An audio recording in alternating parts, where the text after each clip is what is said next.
everybody, and Happy New Year. What's going on? Colleen Tivo, good to see you. And we got the Droopy Rose and Mr. Dean Stevenson. What's going on, brother man? Just add water and love, huh? That come from Love's Truck Stop. Good to see you, man. Unfinished project. Oh, what's going on, man? So, I finally made her back from everything's out of Utah now. We finally got the car back home. Oh, what an ordeal that was. I tell you, these new cars, whew, they are beyond delicate. JB's Little Shop. What's going on, man? Good to see you. And I done kind of caught a little bit of a cold while I was down there. Oh, happens to me every time I go down that direction.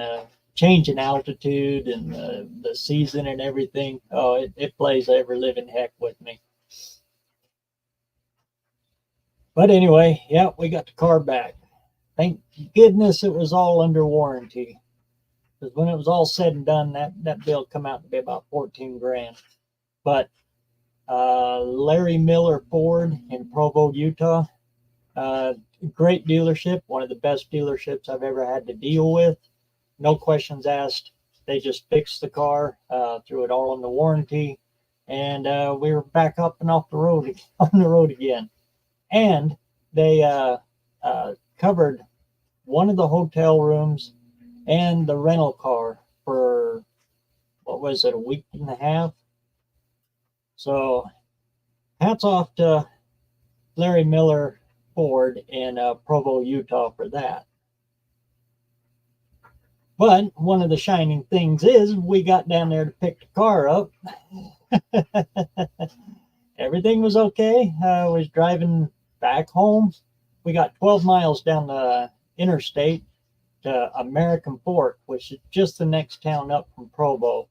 It's all Salt Lake. It's all one continuous city, kind of like LA. But anyway, we got to American Fork and it lost oil pressure. Went into limp mode. We were able to get off the road and park out at the gas station and called the dealership back and said, hey, this is something's wrong here still. So they sent a tow truck. Now here's a funny story. The tow truck took about 2.5 hours to come and get us because they were on a Tesla fire.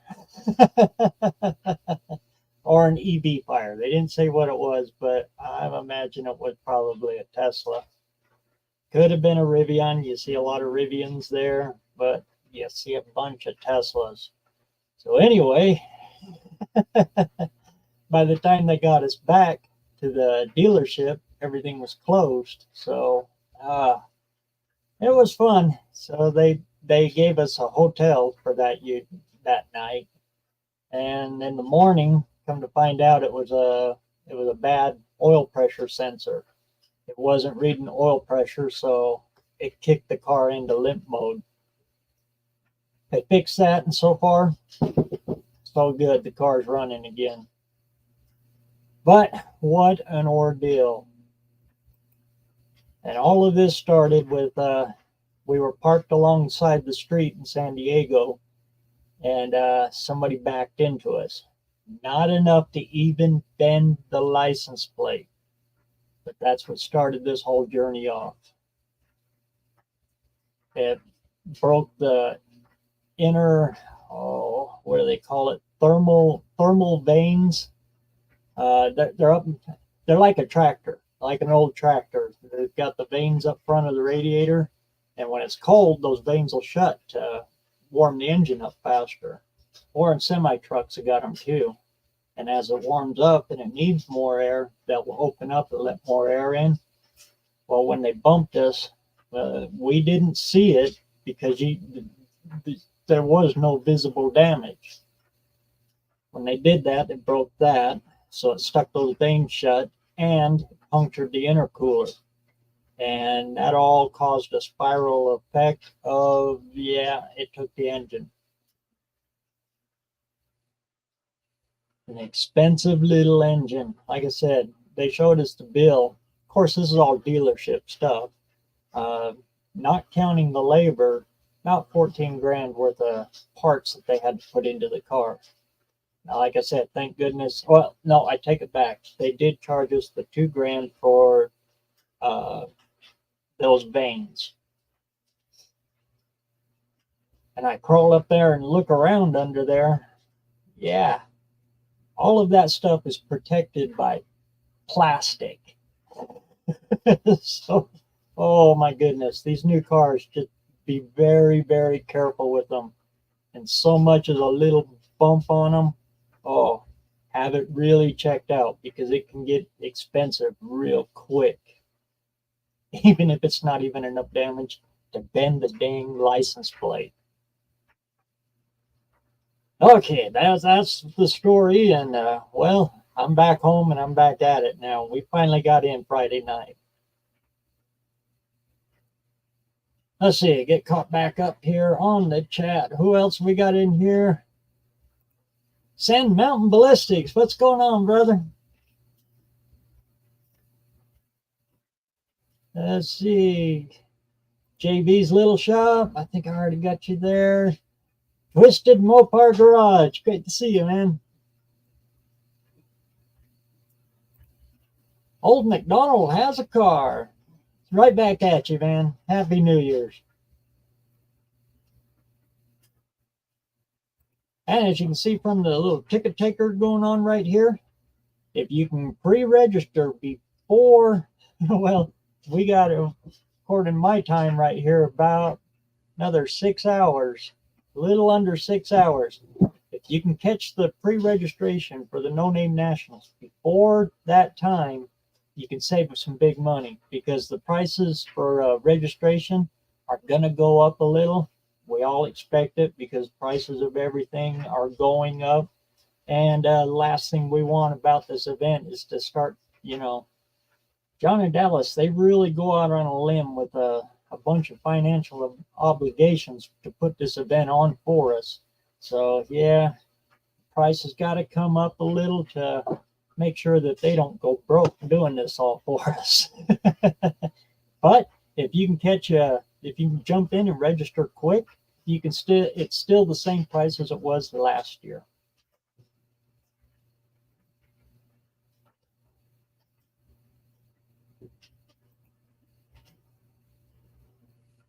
I was doing business with a guy who supplied vinyl for automotive applications. You wouldn't believe what percentage of the 19,000 call parts on the basic parts list are PE and vinyl based. It's huge. Yeah, that whole front end of that car is just, like I said, it's not a bumper. It's just a plastic vinyl rubber covering. Ooh, you kick it real good and hard and you'll probably break it. Cause the engine to go out. Be very, and it's like that on all cars. It's not just Ford. I've looked at Chevys, same thing. That Honda CVT, we almost bought it too when we were shopping around for them. Same thing. It's just the nature of new cars. They're not built to last. JB, I had a 97. It was a blast. I got it cheap. New tires and the power steering. Sold it for a decent price. They got a deal and a good car. Sweet. That's the name of the game. Buying up something a little cheap, putting a little work into it, sending it down the road, making somebody else happy. Throw a little jingle in your pocket, just start it all over again.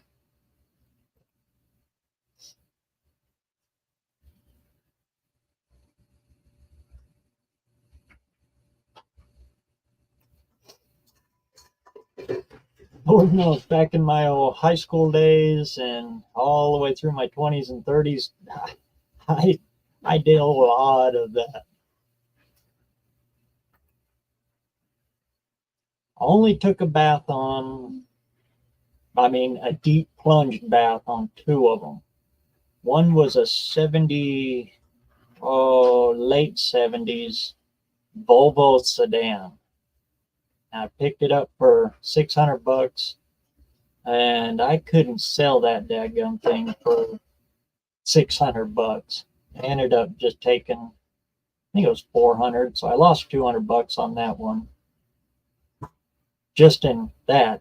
And I had to put about I put about a grand into it, so yeah, I lost a little money on that one. The other one was a Ford, Ford Taurus. Oh, uh, I put about $1,200 worth of parts in it. Well, I bought it from a guy, good friend of mine.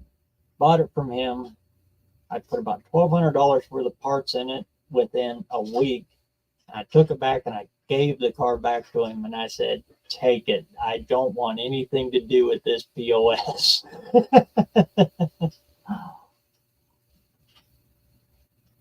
Which worked out all right because then he sold me my old K5 Blazer back for real cheap. The bad thing is, though, is he was coming. This one I lived in Jackson Hole, Wyoming, and coming in between Idaho Falls and Jackson Hole, because we'd have to go to Idaho Falls to do all of our shopping, and we had a floor maintenance business at the time, so all of our floor supplies we had to go to Idaho Falls to get. Anyway, he was making a run to there and then back in that Taurus and hit a moose on Swan Valley Pass, and that moose came right through the windshield and damn near sat in the passenger seat with him. Ripped the whole top of that Taurus off. And he still drove it the rest of the way. All the way through Hoback Canyon to Jackson Hole. The dang moose just bounced off the car, got up, and walked away. Didn't even hardly hurt it, but it totaled that Taurus.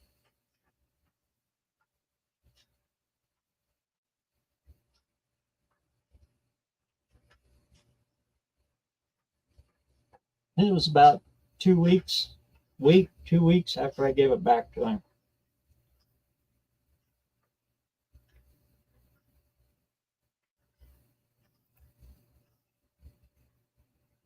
Scored you a T-top Mustang 2 yesterday? Sweet, Sand Mountain.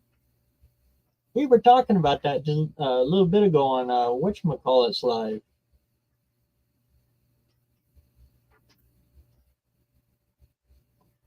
Back in the day, I hated those cars. Absolutely hated them. In fact, I'd rather drive a Pinto than a Mustang 2. But knowing what I know now, I like those cars.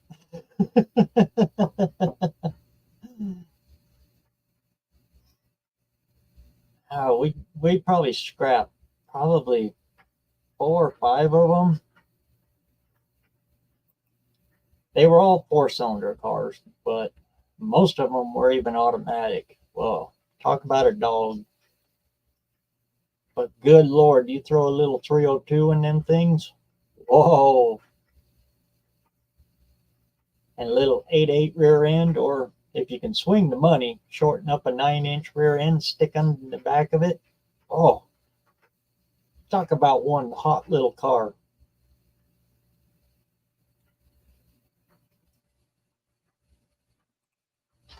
Been checking out my engine? Oh, what you doing to her? Getting ready to launch into the New Year's project? Hey, Jason. Happy New Year, brother.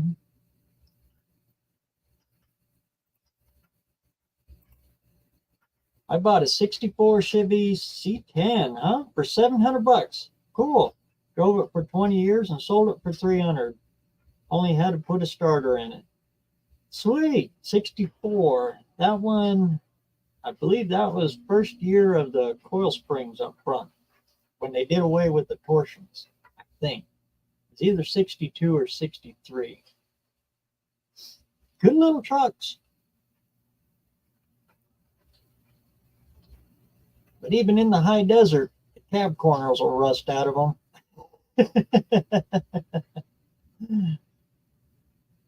There and on the rear fender, front fenders where they come down and mount to the cab, right there, they pack full of dirt and sand and everything, and they always rust out right there too.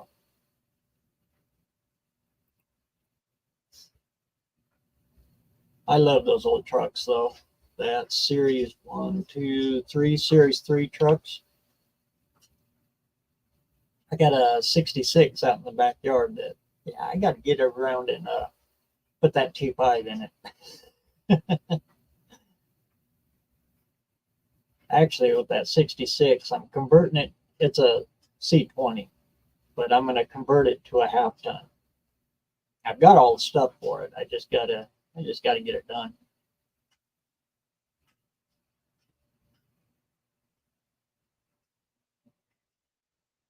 Let's see, get new stroker combo, huh? Sweet.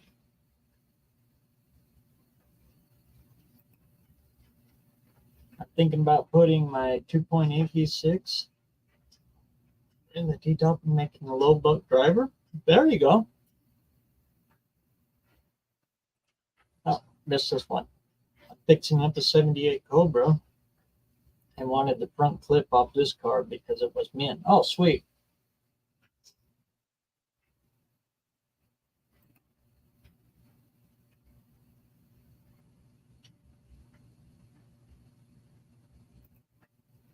Mine was a rust and dent bucket, huh? Yeah, we had a 63 that was the same way. Oh, Lord, it was rusted bad. Well, we only used that truck to just haul garbage with there at the end. In the beginning, we used it to haul firewood with.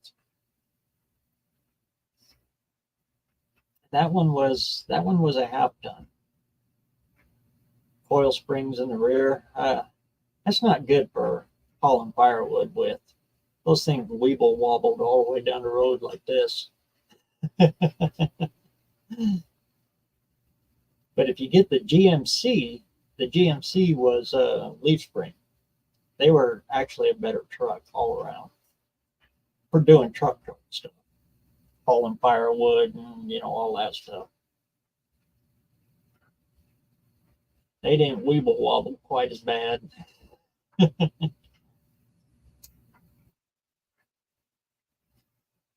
But they were a different looking grill. The GMC, they kept the 4 headlights for, oh Lord, forever.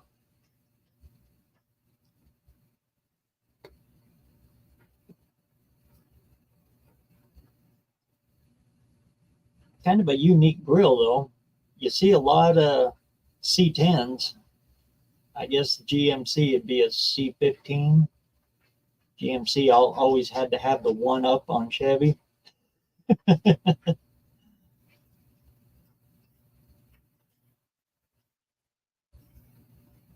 But you see a lot of Chevys, but you don't see a lot of GMCs. So you can get a little more notoriety if you build a GMC in them years.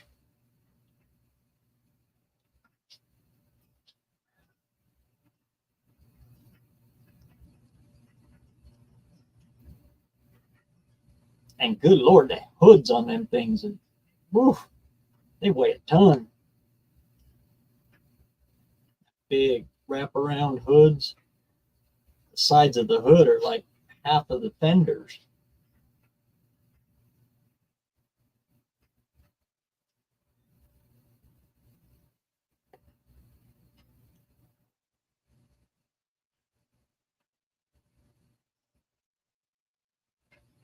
Two point eight V6 on it, huh? I don't know about the V6, but it had a couple of the 2.8 little 4 cylinders.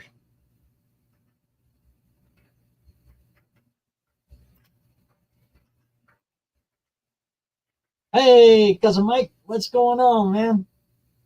Good to see you, and Happy New Year's to you, man.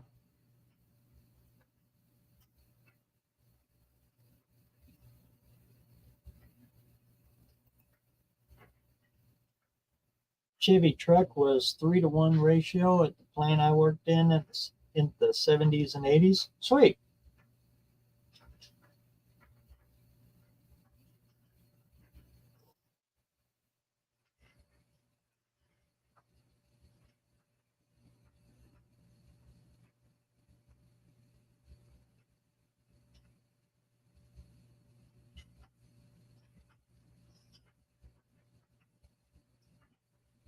Cousin Mike telling hi to everybody.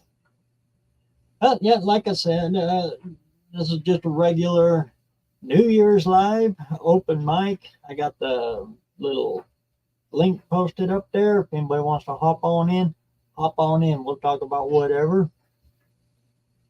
What your plans are for the next year. Your ideas for getting to the next No Name Nationals. Anywhere. Oh, there, yep.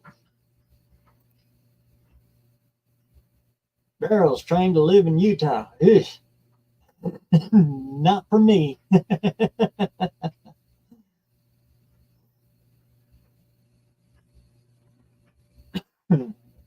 I have bad luck in Utah. I don't know what it is about that state, but I just have the terriblest luck.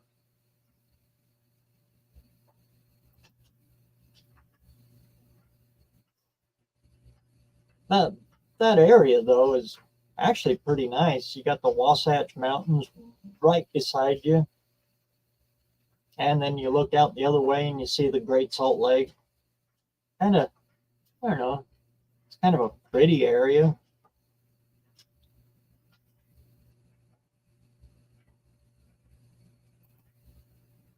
Can't promise to be there yet. Long way off. Yeah.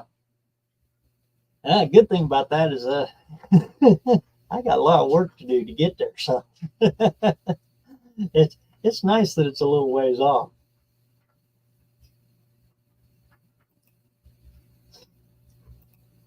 Yeah, that's about all I could handle. Right there, just one.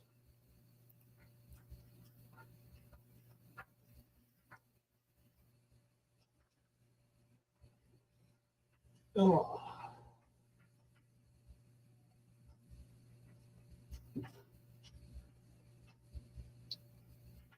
Yep, that old 58. She needs a lot of work, and I need every single one of those 264 days now. 263 and a half days.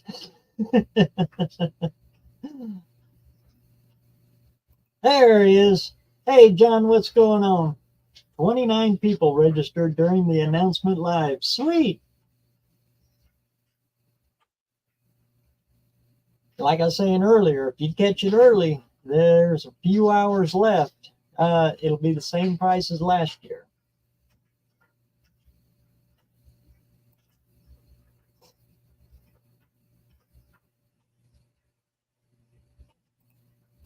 $262, 5 hours, and 35 minutes.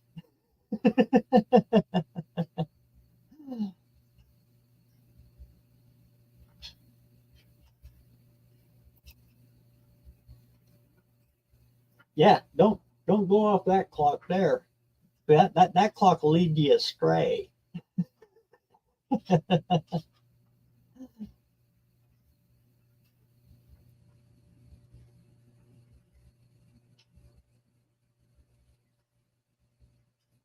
And I highly recommend to everybody, do your best to try to get to the No Name Nationals.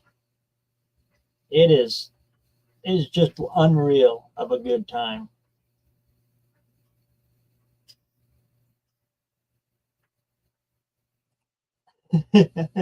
It's always 11:40.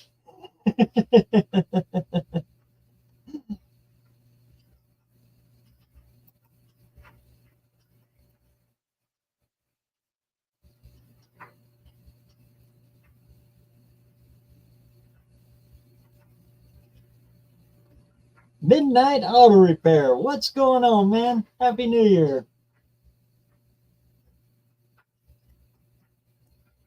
He sure got some nice stuff in his shop there. I think you're all getting all settled in after the big move, right?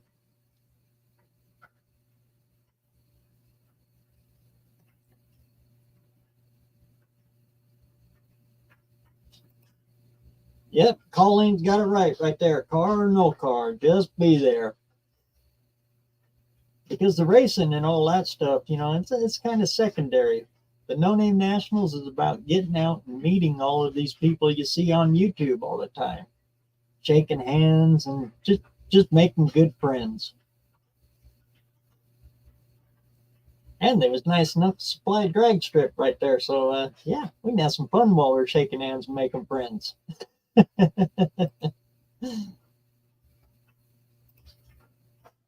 Last time I was led astray involved a wedding dress.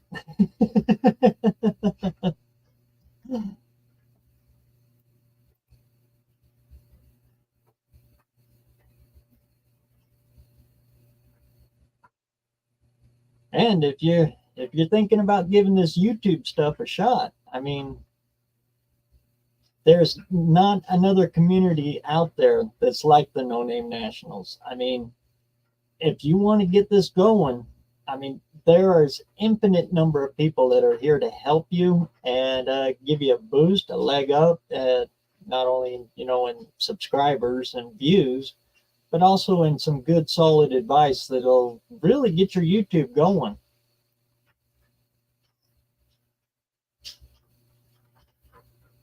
And I would really, really like to see each and every one of you getting a check from YouTube.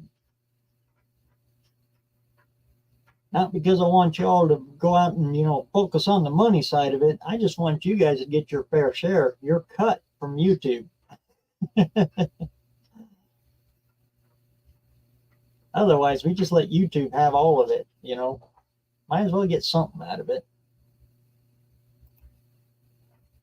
I am indeed. Between that and Christmas with the family, I'm ready to get back to revivals.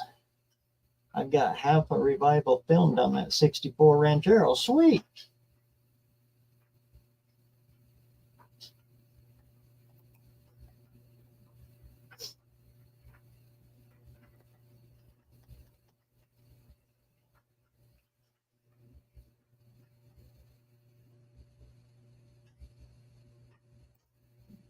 Content creator workshop start again soon. Hopefully we'll have BareRose Garage back as a guest one anytime. I am more than willing to help you guys any possible way I can. And I'd be honored to do that, John.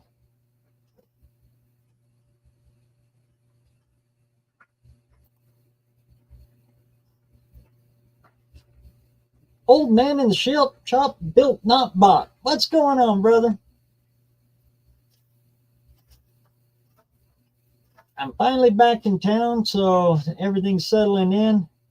I haven't checked my email in a little bit, but I'll check it. I know you're looking for a AC or a heater unit for a first gen S10 with no AC. Got it.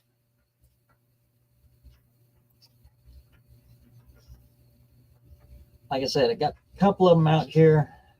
Pretty sure the ones I gave Wayne all had AC, but I think this Durango doesn't. I'll check it out for you.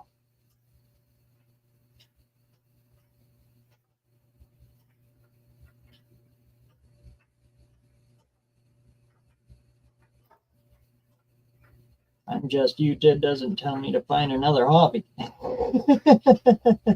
I like that last video. Well, I don't know if it was your last video, but the one where you burnt your script. Right on, man.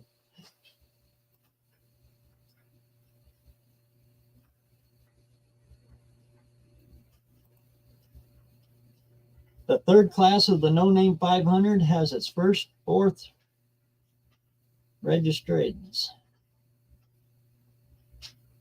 They're on my main page. Sweet.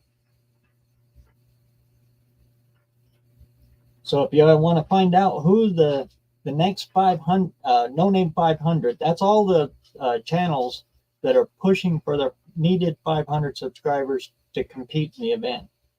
You can still go. Anybody can go. You don't even have to have a YouTube channel to actually go to the event, but to participate in the event, you got to have at least 500 subscribers.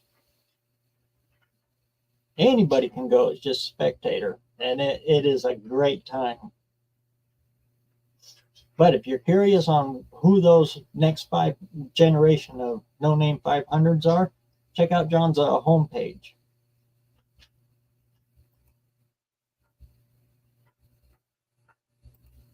And we'll let's see, where'd I hide that? Here we go. Copy that, and we'll paste her down here. And there's the link to the registration if anybody's interested. Like I said, jump in on it right now. You save a few bucks.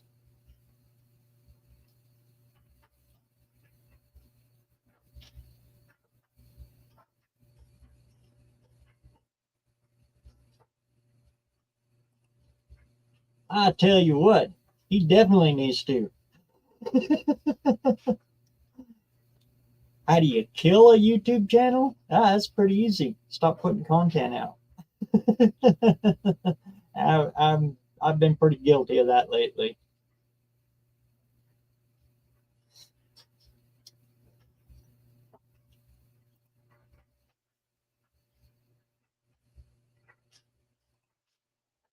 Exactly, and a manual steering box if possible. That I don't have. Every one of them is power. I know that for sure. But yeah, I'll look for that AC or non-AC HVAC for you.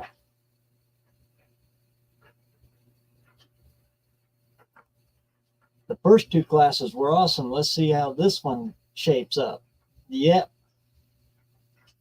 And it was fun too, racing each other to the 500 mark. Oh, it was just a lot of fun. It really was like a race before the race.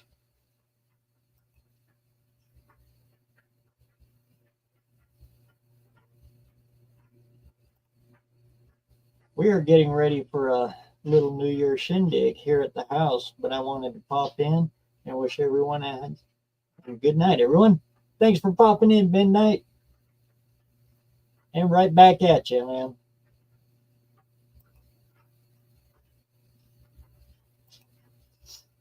Yeah, our winter here has been unseasonably warm. I mean, right now it's 36 degrees. This time last year it was about 36 below.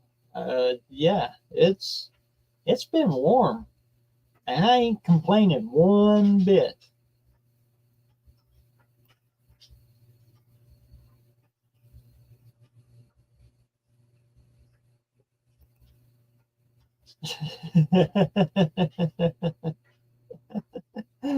Sing it away there, Dean. Sing it away. You just put a pellet stove in your shop? Oh, Lord. That was the biggest mistake I did, was put that pellet stove in mine. It just sits there and runs and runs and runs and runs. Yeah. All I use it for, basically, in the wintertime, is just a warm place I can put my tools so my fingers don't stick to them when it's that cold out there. That daggum pellet stove of mine, it just trickles the heat out.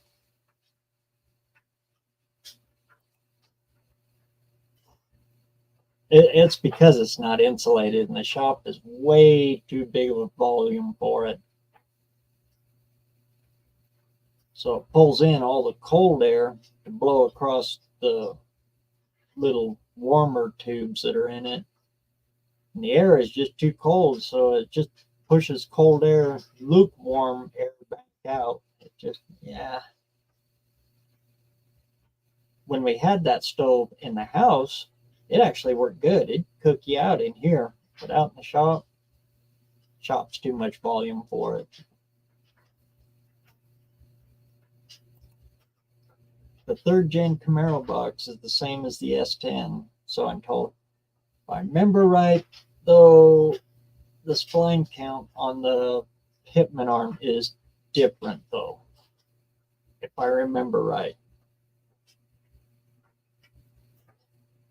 And they use 2 different ones. They use the Saginaw and the Borg Warner.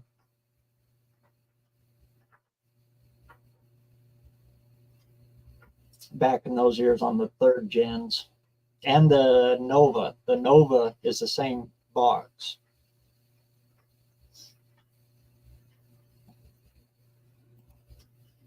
Only reason I know that is because we use a lot of those subframes.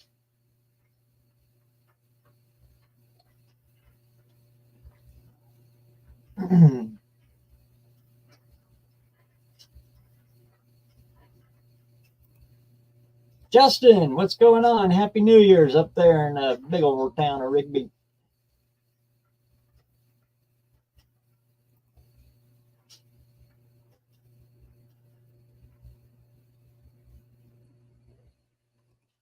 Never bored S10 addict. Happy New Year. Happy New Year right back at you, brother. JB is going to become a Ford man? Uh-oh. Sounds like Mr. Lars is rubbing off on him. Quick, JB. Wash up pretty quick.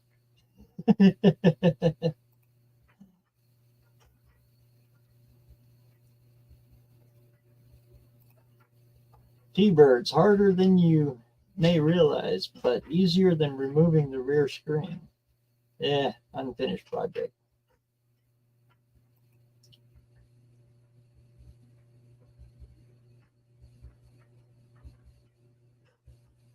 But like I said, I got the link posted there. If anybody wants to hop on in, hop on in. We'll talk about the next up and coming projects, talk about the weather, talk about anything.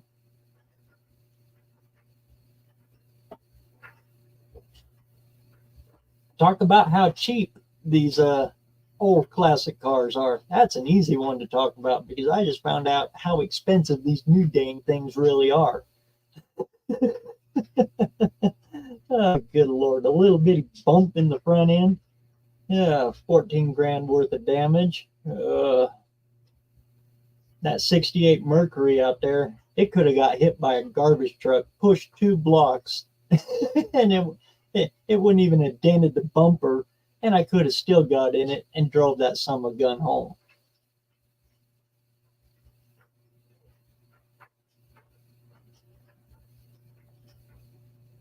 That FE might take a little bit of extra in fuel, but I'll tell you what, the money that it saves and everything else makes it well worth it.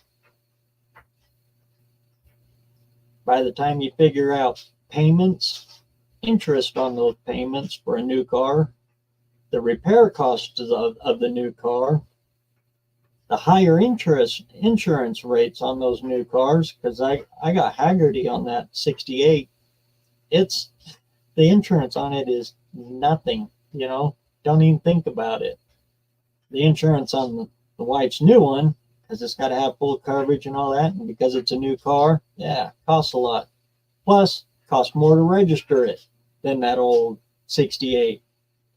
By the time you add all of that up, that little Edge better get some really good mileage because it's costing a lot of money everywhere else.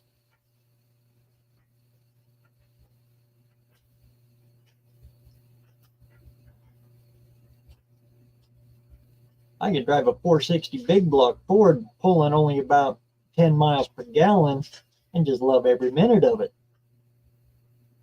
Well, would you look at here? We got Buck Does It in the house. What's going on, Buck? Hello, BareRose. Hello, everybody. Living Buck. I had to stop by and say Happy New Year. Happy New Year to you, brother. And I haven't been on with BareRose in, I don't know, it's been a long time.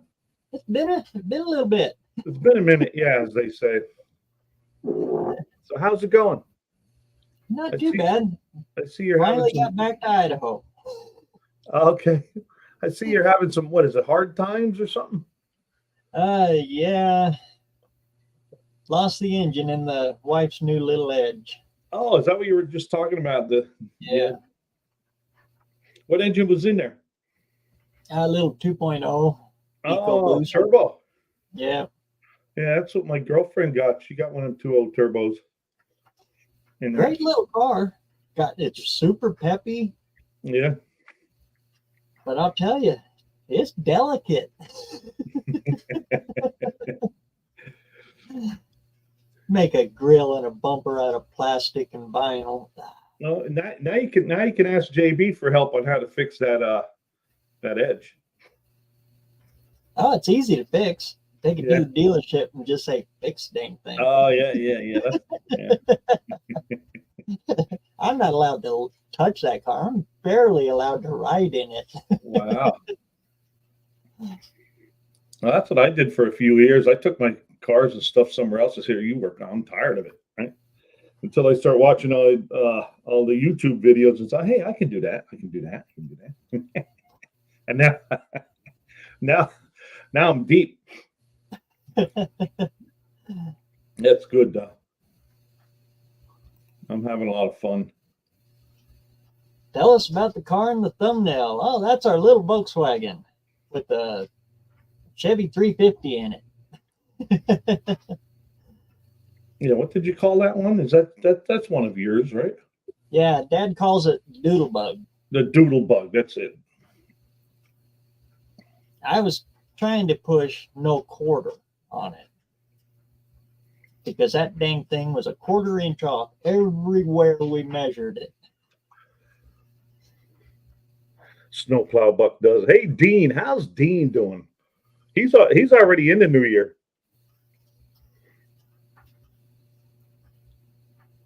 I'll have it's in the shop now, that little Volkswagen. I need to do a walk around and a more in-depth on that one. All of our build videos and pictures of that one got lost into cyberspace. Yeah. Thanks to a GoPro and Boy, Verizon cell phone that exploded. If you could really get it up on the lift and give it a good go over, you know what I mean? Show everything. But right now we got the other rat rod, the dually Sir Rat, up on the lift, and the Volkswagen is underneath it. Right. Well, I was just saying, if the lift was available, you could really give a good in-depth coverage on what was done to get it to where it's at. And that's been a long time ago, right? Yeah, that one's going on 12 years now. Yeah. And the only thing we've had to do to it is, ethanol in the carburetor. Had to clean the carburetor out. And it dropped the oil pressure line off of it's got a manual gauge in it, but where it makes the 90 down in, Yeah. It wore in there and started spraying oil. Those are the only two things that car's had done to it in those 10 years. 10, 12 years, I think.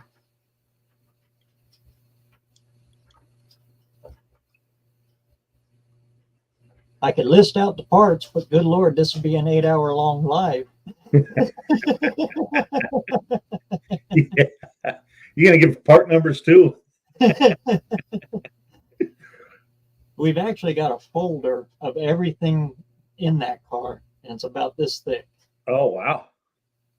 I wish I had more. I wish I had more discipline on that and would do that, but I don't. We started that because we were going to do a build title on it. Actually, it was going to be a C-cab, little C-cab delivery until we found that Volkswagen body.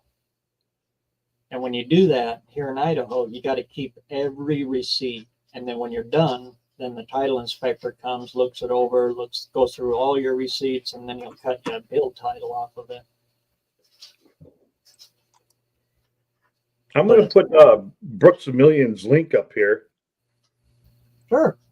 And then if anybody's interested, that's JB's son.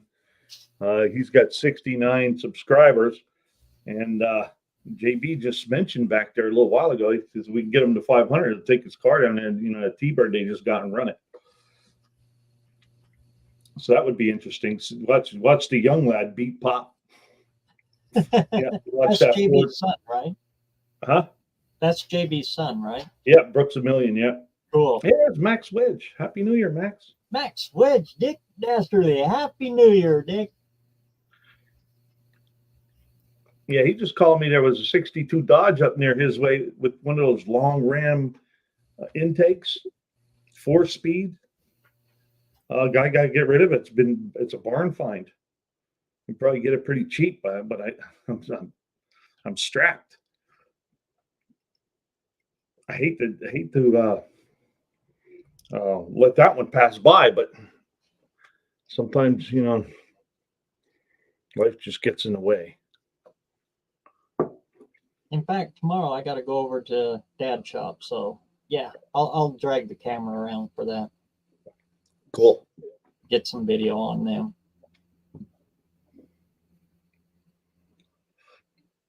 I got to do something because I'm waiting on parts anyway. So.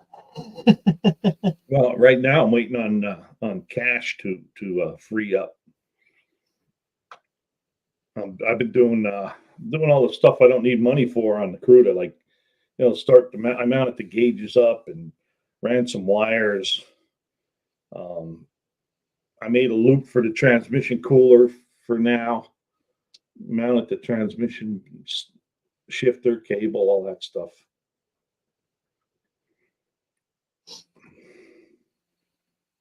Yeah, I gotta go get another bottle of argon. Oh, but that'll be probably Tuesday. yeah. I think air gas is closed up on tomorrow. Yeah, I need oil and transmission fluid. I'm like, man, that's $100 just for that stuff. You used to get oil and transmission fluid for $30.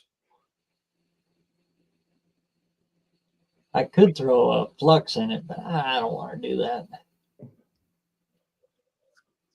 I'm too cheap. Yeah. If I unspool, then I'll lose, like 8 feet of wire, and I'm too cheap. I don't want to waste it. Oh, really? I don't ever think about that, because every now and then if you get a little curly cube in there or something, you lose that much anyway.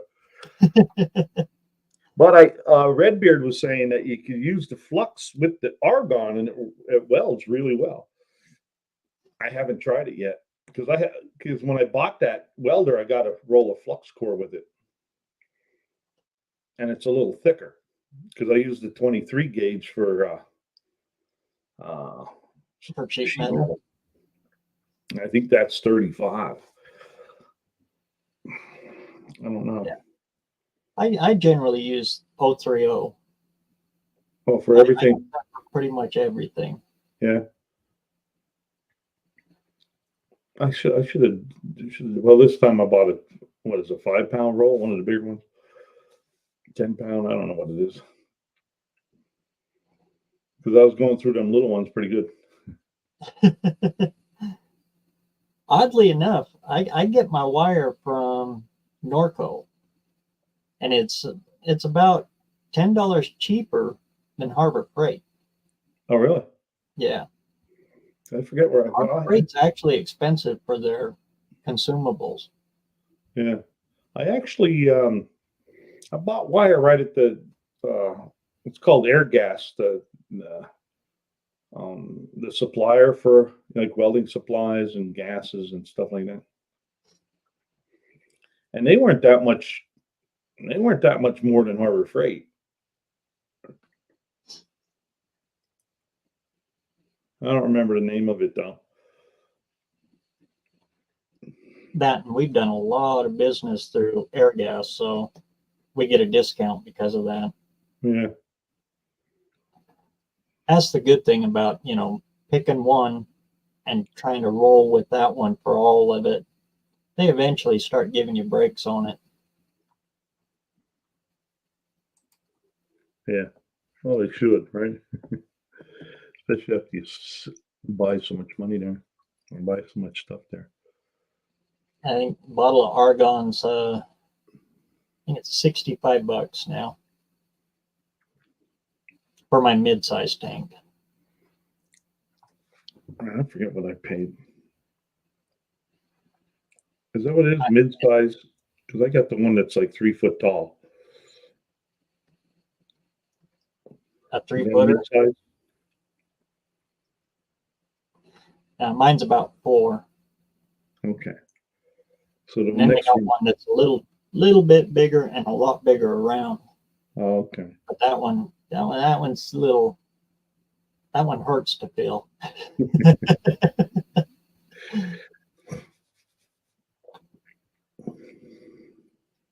Not only that, I made a full capture for my welding cart.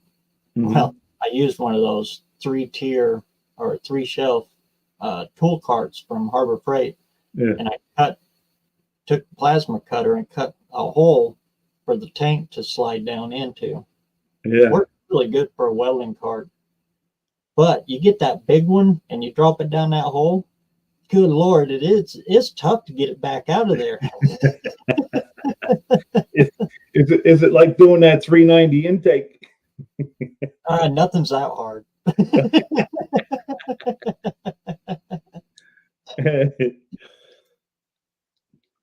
Oh, FE intake. Cast iron. Hell, 460 ones are heavy enough. That 455 I took off was heavy. My God. Was it? That was a 4-barrel, wasn't it? Yeah. And that one had it had like tubes built into it for the emissions for the EGR. What year was that? That was a 73, I think, intake. And that was a 73 block, I believe. And then I think I had 71 heads on it or something like that. Yeah, I think they were 71 because I had the hardened seats put in it, so it was an older one. Yeah, I just looked, Max. That ain't far from your house.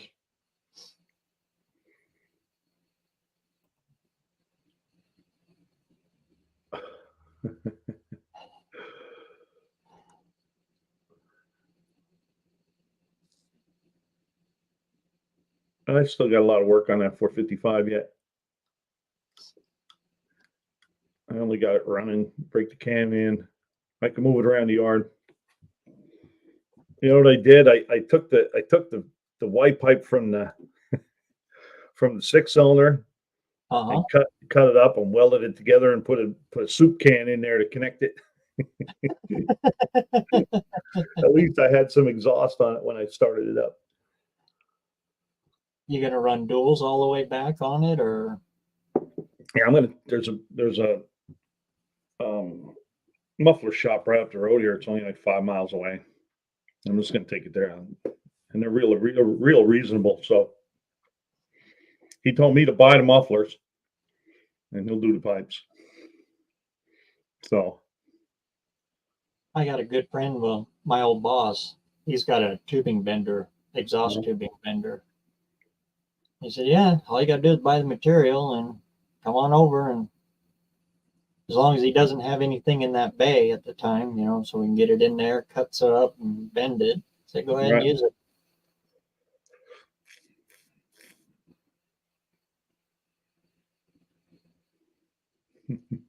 But I'm still super cheap. I like to the rear wheels about as far back as I like to run them. They can clear up over the rear end and all the way out the back.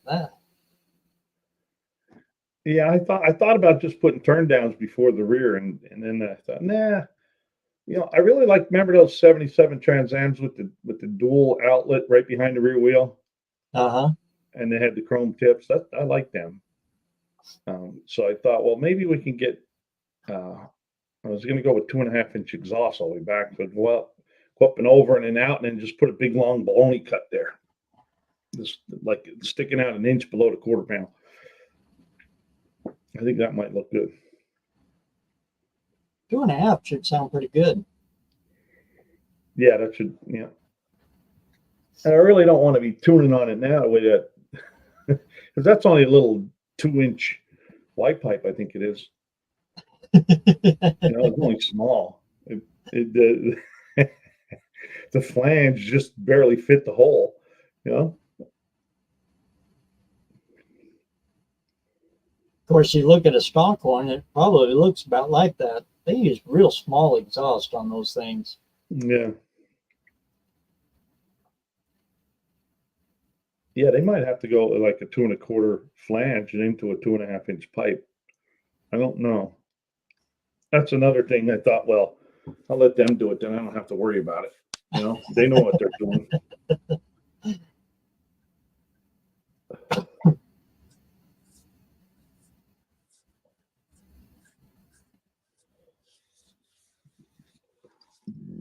Yeah, 73, that was the first of the emission years, the smog years.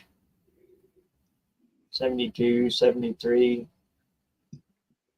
Well, I think I ended up with like 8.7 to 1 or something like that in that engine. Now I didn't precisely measure it or calculate. I just wanted to see what kind of gas I needed to use. So my calculation came with 8.7. It might be 8.5. It might be 9.0. I don't know, but I figured if I should be good with just regular pump gas. Yeah. Oh, yeah. So Heck, with that, you could even get away with just regular unleaded. right, yeah, that's all that's in there right now is just regular unleaded. Yeah. Don't have to spring for the premium 90 and above.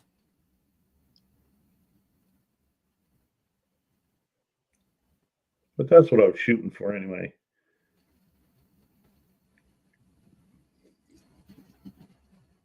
And I hope in the future I can put a uh not not as tall of a rear end like it's I think yeah 342 would be really nice, but that you can't get 342 and an 8.2 rear. Happy New Year, Jason. Good to see you, man.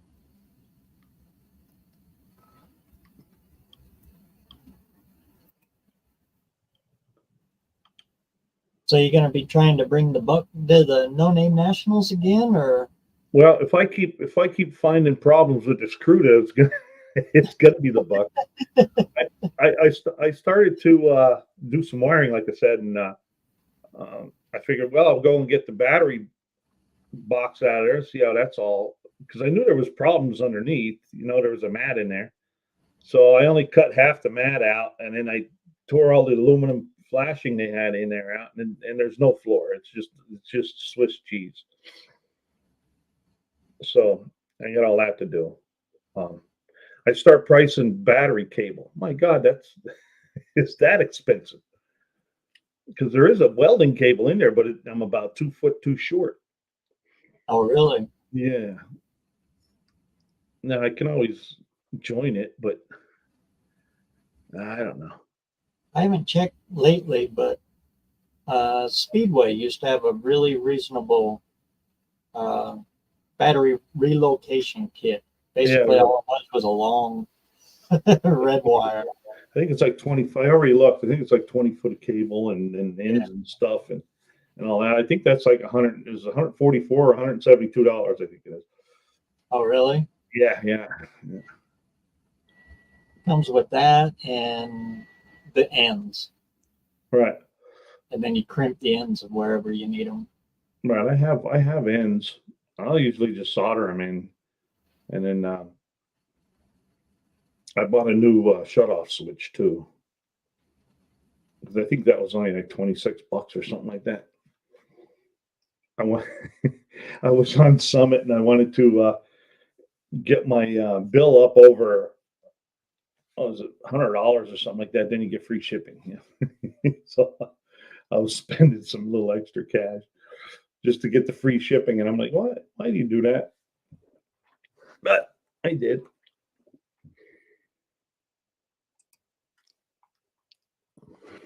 But my plan was to get the CRUDA down there, and I'm still gonna work on doing that. because the only really thing I need for the buck would be exhaust, and that's I don't even have to do that. I'll just ship it out to do that. I just need the money for it.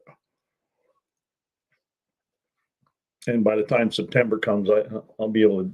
Well, that'll be done. I'm hoping to have that done for probably March sometime. I'll ship it out there March or April. Everybody's waiting to see it run down the road. Yeah, Auto Salvage, you just posted the link there again to the No Name Nationals registration. Got a couple hours left if you can save a little bit of money. Yeah, I'm going to have to wait till after the New Year hits. BareRose and Buck together. Yeah, it's been a while. There's Unfinished Project. Cruda. He was the one who gave me that name. You getting ready to fire up for the next round of channel reviews? Yeah. I think this time I'll wait till we get like a few of them. The last time I started, as soon as we had 1 and 2. Hey, I don't know. We'll see. I missed my live yesterday because I had to work, and then I was going to do a live today before you started, and I fell asleep. So I was napping for about 3 hours. Because I thought, well, I could probably do one before you and then just redirect everybody to you. That didn't work out. Hey, Steven. The way we had it going there on Saturdays. Yeah. That's good advice for all of you that's looking to start lives and that. Get a hold of somebody that's what's the requirements for that? You got to have 1,000 subs. I don't. They changed all that stuff now. Just like, they changed it from 4,000 hours to 3,000 hours now too. Yeah. For your, But I've been thinking of you the last couple of days. Well, probably last week now. I had another video go nuts on me. And did you? Tell me, grab hold of that tail and hang on. Yeah. I think it's like 780,000 views or something like that. And that's the secret. Once you get one to launch like that, and it'll happen. It'll happen on the weirdest video that you got out. Probably the one that you didn't even think about it. Just something you just threw out there. I didn't. And I didn't even see it growing. It's been growing since I put it out. I put it out on May 11th. Right. And then December 19th or something like that, it was coming across, and it shot straight up. I've got one that's doing that now. It's the small block Chevy casting number. Oh, okay. You don't know what you got. 46,000 views. Yeah. They're just out of nowhere. Yeah, I forget. I had so many nasty comments. And they're not nasty, but they're, well, that was the one I used, that Rust-Oleum turbo can. One guy says, I wouldn't put Rust-Oleum paint on a lawnmower. All right. I said, well, that's where we differ. I said, I would. They never answered me back, though. 1 or 2 guys do. Put it on a lawnmower either. I put it on a car. Yeah, it's holding up well. One guy said, how did it hold up? I said, well, I went and did a video of how it held up. It's been holding up really well. Stephen Olds, what's going on, brother? Hey, Steven. Yeah, but when you get one to launch like that, the next one's right after that. I mean, if you follow them right up real quick, that momentum off of that one will carry out through the rest of them. Oh yeah, yes. I had a bunch of them go besides that one. So there's Landon says 3,000 hours and 500 subs for partial monetization, and to get super chats and memberships, but no revenue.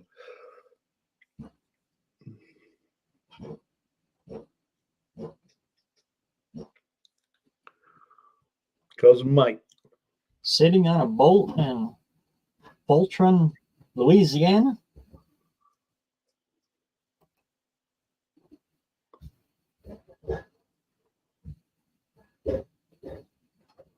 Unfinished sprayed a little Rust-Oleum tonight. Hey, there's Mark. Hello, Mark. Happy New Year. And Happy New Year, cousin Mike and Steven. Unfinished project. Steven's an engineer. That's Fushan. 90V. Fushan. Well, JB, is he still fighting that elusive watch time hours? Now you got a Ford on your channel. That might boost the hours up. Roll that Triton in there, and yeah.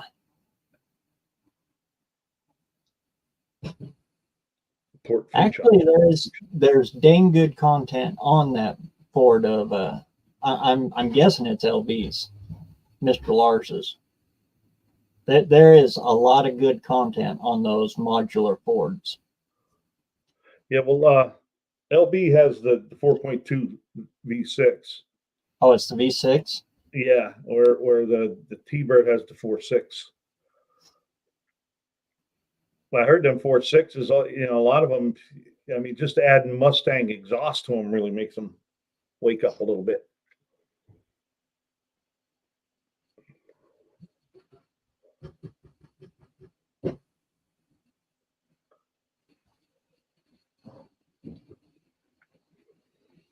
That's what Dr. Art told me anyway. The hours can be a killer if you let them. The secret to your hours is filmed this way. Shorts, all the shorts will do is just get you, I call them blind subs, because those subs usually come and go. But the videos you do this way, those are gold. Those are golden. Focus on this, and your watch hours won't be a problem.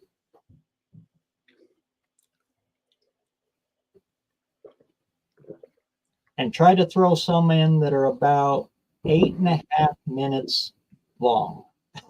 At least 8.5 minutes long.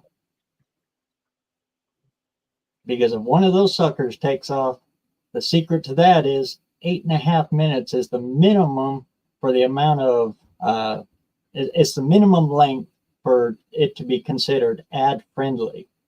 And a year later, you might have one of them that's filmed this way, that's 8.5, 10 minutes long, launch for you. And when that one launches, boom, you're golden. Yeah, I have a couple of my long form videos that are still shooting up. Not much, but you can still do shorts. I mean, shorts are good. They just kind of mix them up. John says, I guess short is portrait and film is gangsta.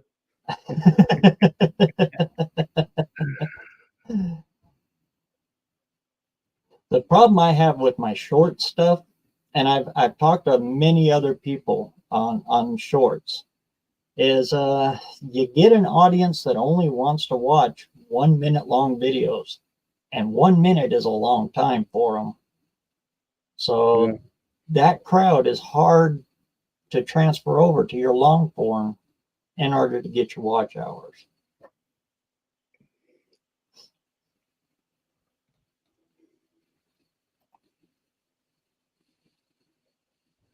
Unless you want to do shorts. If you want to do a short channel, by all means, go for it that way. There's 101 ways to skin this cat. Yeah. Well, I was putting a short out every day for a long time. And then I just said, you know what? I'm going to lay off. I don't need to put one out every day. So I put one out today, but a couple days ago. So I've been laying off on that. There's Lars. Hello, Lars. Happy New Year. There's Mr. Lars. What's going on, brother?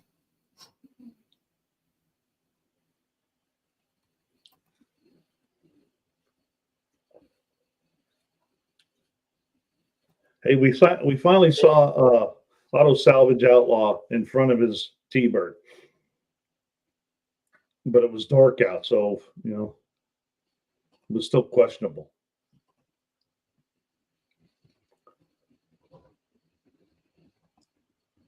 I never got into shorts. They are good for short ideas and attention spans, but it's a waste of half of what the viewers should be seeing. That's kind of my outlook on them. Yeah, I like doing them. I do them, some of them, to just blow off steam. You know, Yeah. if you're kind of in a rut, just go out and do a short, you know, but my emphasis isn't there. Then you got guys like Dudes with Wrenches. Man, that guy mastered the shorts perfect. Yeah, But he's well, Bondo Billy. yeah, Bondo Billy's another one. Yeah, Although Bondo Billy has got a lot of long form too. yeah. So he's kind of using the shorts, you know, like we as a come look at my long form stuff. All right. So Steven says he has seen and touched his T-Bird. Auto Salvage.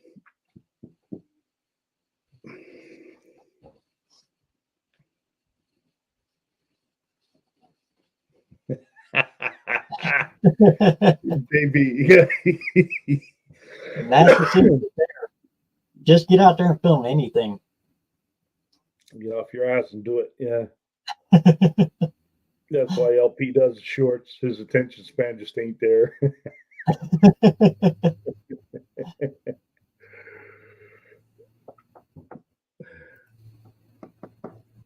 I was watching a video earlier on a short because I was sitting on the toilet. It's where I watch most of them.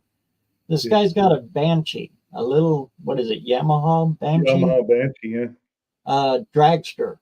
It's all stretched out, and he's sand dragging it. And I think it's in Tennessee. I definitely want to see that. And I'm sitting there watching it, and he's, you know, he's up there on the line, and they shows him starting it and everything, and he's getting ready to go. But you only see this much of it. You just see him. You can't see the tires. You can't see, you know, Yeah. it's a long, stretched out drag four-wheeler until he launches and goes. But then you only see the thing for about 2 seconds. Yeah. So I went over and looked at the guy's channel, and that's all he's got is shorts on there. I'm like, Oh, really? let's see the rest of that. Yeah. How did he? He must have filmed it this way and then turned it into a short, because when you do that, it like squeezes your video. Uh-huh. Because I noticed that when if you make a video out of one, you make a short, like one of them remix shorts out of one of your long videos, it like condenses it and you only see part of it. Broke Hey, 200. Sweet. Max Wedge. All right, Max, you're on your way, dude. If you need to know the way, let me know. You can follow me. I'm hoping this year that I can go right to the event and then go on vacation. Because I usually go down to Tennessee and visit my buddy for a couple of days and then go from Tennessee over to Nome Nationals. So hopefully this year I can go right to Nome Nationals, spend a couple of days there, and then shoot over to Tennessee and then come home. Culture Redneck has a sandrail. He got his 500. Yeah, he just got his 500 a couple days. I don't know if it was yesterday or Friday. It was Friday I checked when he was on John's Live, because I think the day before he had like 497. And then I looked and he had 501 or 502. I rarely watch shorts. Yeah, I just watch them like I said, when I'm sitting on the toilet. I'm bored. Or I'm stuck in a hotel room for, good Lord, too long. I don't know what Unfinished Project's talking about there. There's a setting that changes that squeeze. Oh, the squeeze on your video. I gotcha. I didn't know that. I'll have to check that out. Now I got to go make a squeezed video to see if I can find the setting. Are you editing through GoPro? Through their editing software? No, you could. I just do it on my phone. You can go into one of your long form videos, right, and go to a certain section, and then you go down and it's remix or share or something like that on the short. You can do it. Okay, thanks, Unfinished. But you go down in there and then you can take a clip of that long form video and make a short out of it. Yeah. Because did you see that one where Lars did the one of JB yodeling? That came from his live. That was funny.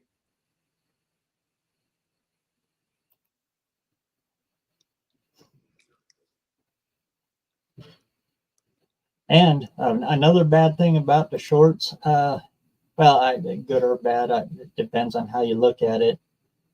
The way that it's set up, you're sharing the income with everybody. So if you do get monetized as a short channel, which you can actually make money at it if you want to, but you're sharing it with everybody on the feed. Whereas your videos, your long form videos, you're getting all of the money out of that. I got you. I didn't know that. From YouTube's cut that they give you 55% of the ad revenue. You're getting all of that.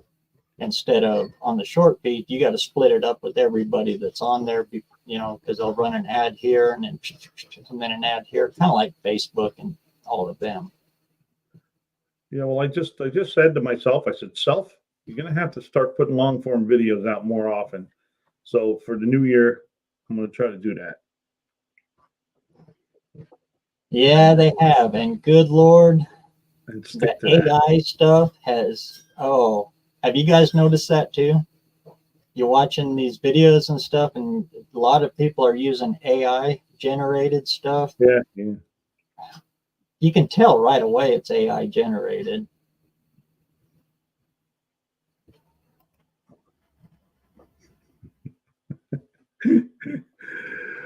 And the last thing you want to do on an automotive channel is to do anything that's faked. Oh yeah. Yeah. I had that comment. Was this real?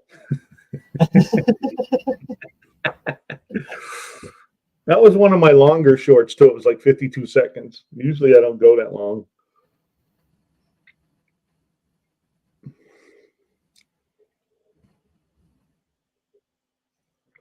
I like the Jim's answer there. He says he does long shorts. Jim, that flag is just a I don't know if you can see it. It's just a scarf. That's all. It's not a flag. It's a scarf. I thought it was cool. So I like the American flag and I love America. So I had to hang it. I did have it backwards at one time. And then guys helped me out with that and we flipped her around.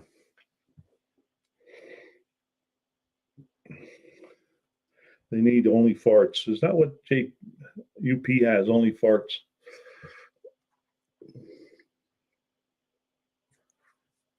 I'm probably free this year. I doubt my buddy's racing detached retina operation, cataract app operation. Won't be allowed to race. Buck equals America. That sucks. Well, that's cool, Max. I mean, I'll be talking to you before that. Ooh. I talk to Max a lot. Well, not a lot, but every so often, every month or so, we chat on the phone.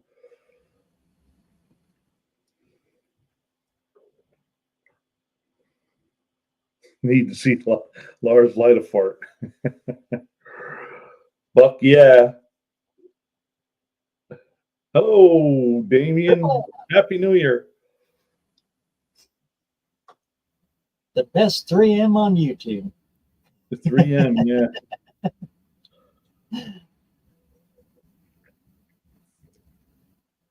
Lars Light.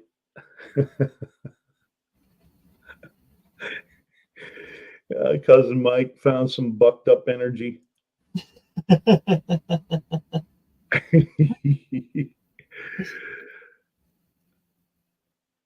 That's just bucked up. Yeah, it is. Fucking A. That's another good one. I think Does Nothing Special come up with that one. Just Hey, you read got a some one-eyed cat. of the 58. Well, thanks a bunch, Ross. More coming on that. I'm finally getting around to where I can get back out there on that daggone thing.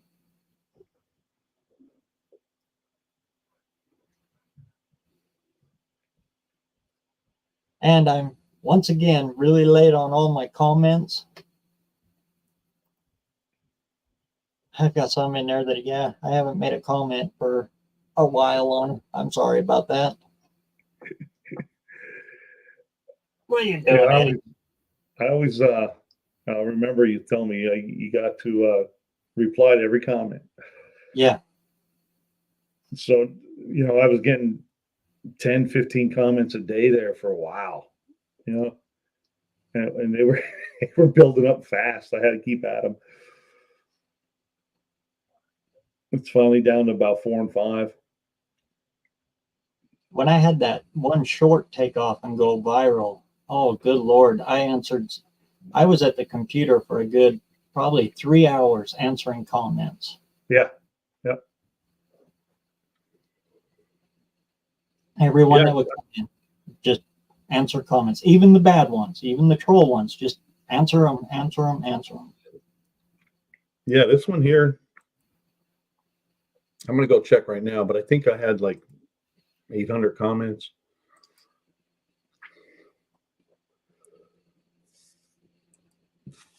Found it by looking for the 58 videos for tips on mine. You got a 58 300 too, huh? Sweet.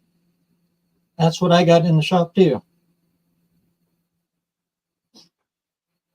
805 comments. I got 20,000 likes, 805 comments, 779,000 views. Is it stock or what you doing with it there, Ross? Holy buck. Yes.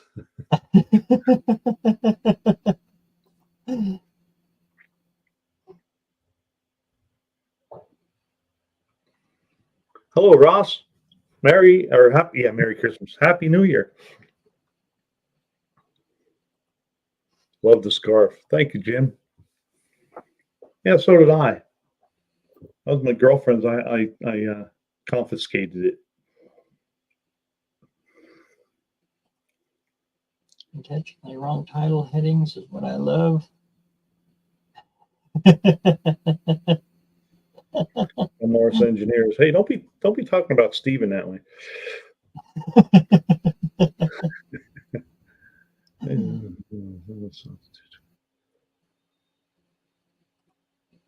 Everything is stock but the motor. Someone swapped a 223, the 223 with the 250 from a 73 Maverick. Oh.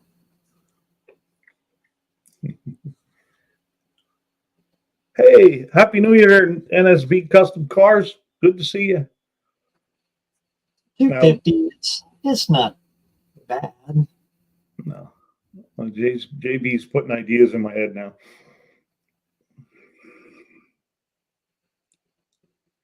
Thank God I'm not a design engineer.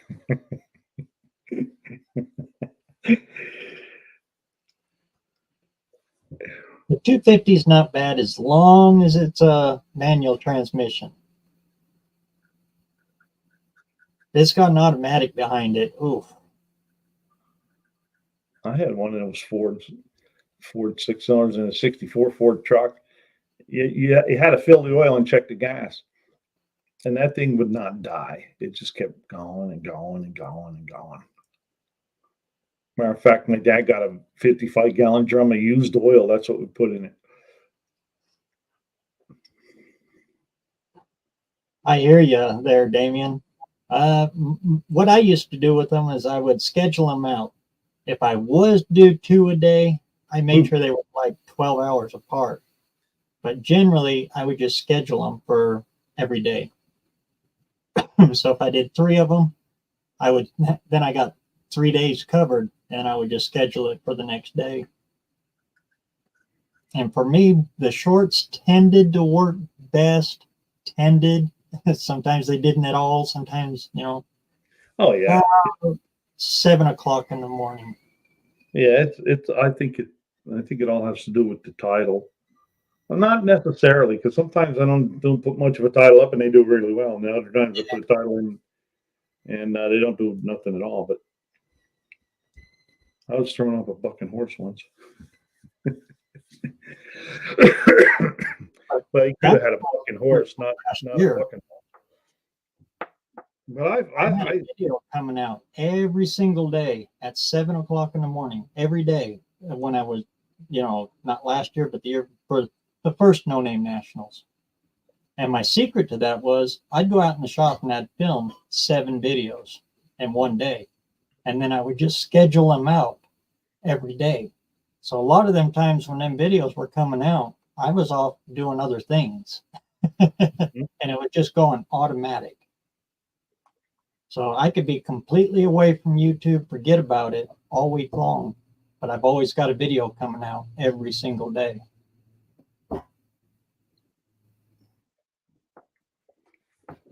Well, that's what I was doing to get my 500. I wanted a video out every day, sometimes more than one.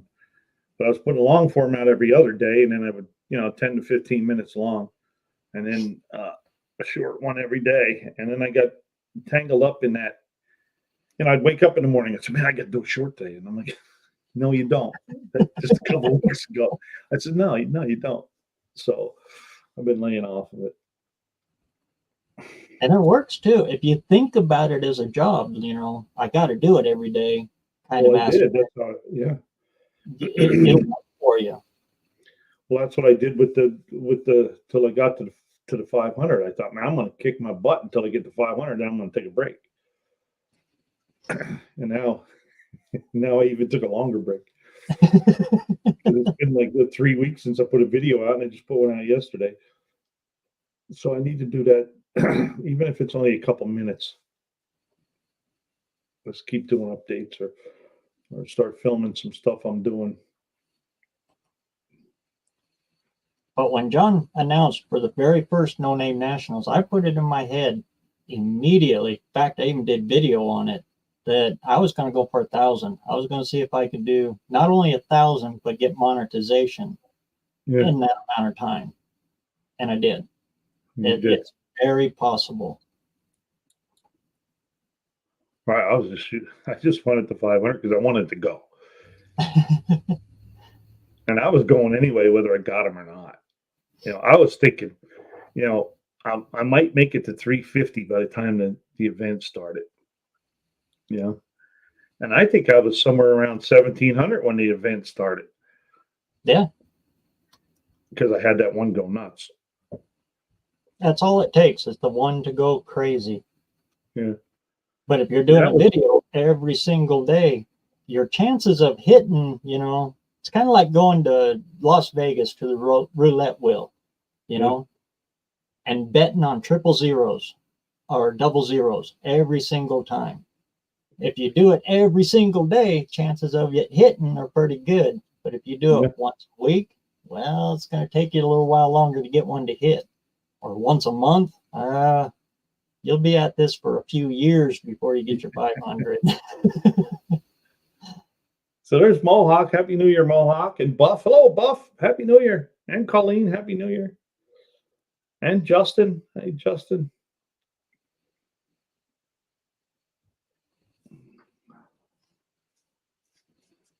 And the more you do, the more comfortable you are with the camera.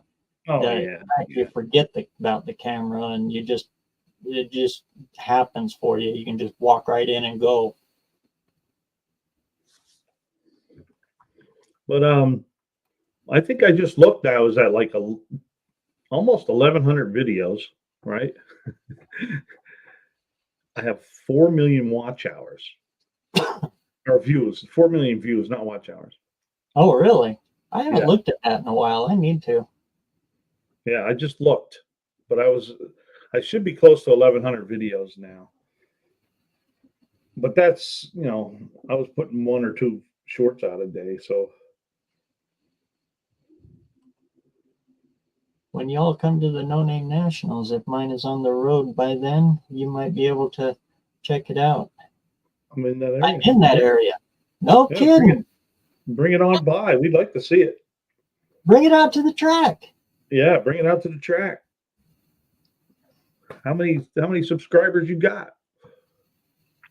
Yeah, one of my mods. Go ahead and stick up a link to his channel there. I'm gonna go try to find it. UP should find it before me. He always beats me. Thanks a mil for that, Steven. That $2 will go to something. Sure appreciate it, and I sure enjoyed the time while you were here. Well, of course, now it's not showing up. I have to do the live chat. There's Well, Ross. you got a channel, you just ain't got no videos up.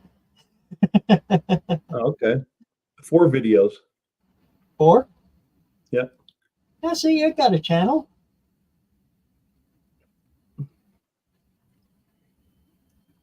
Well, let's get him a subscriber. There's one anyway.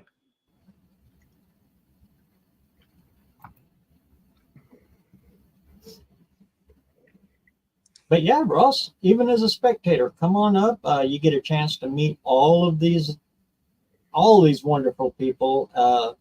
Some pretty good sized channels, all the way down to just the little bitty guys that only get to 500. It's a great time because that's what it is. It's just a big meet and greet with a drag strip. I met neighbors of the track at the burnout contest. They heard the noise going on, so they took a walk up with their little kids, and they come over and me and Clint from Clint Street Machines was standing there, and they start talking to us. And what's this all about? And we start telling them that we're all YouTube content creators, and they were all excited to hear all about all that stuff. And I said, well, yeah. I says, just punch in No Name Nationals, you get to see videos of different angles of the burnout contest because everybody's filming all the way around it, And yeah, so she said, hey, we'll be looking for you next year. I said, yeah, come on by. I said, stop by all the cars too and say hi. I said, you'll enjoy it. And the kids will enjoy it too, because the kids were having fun just watching all the smoke flying. Yeah, you don't have to think about it totally as a job. I just meant by, it's something I got to do every day. And the more you do it, the more you like it.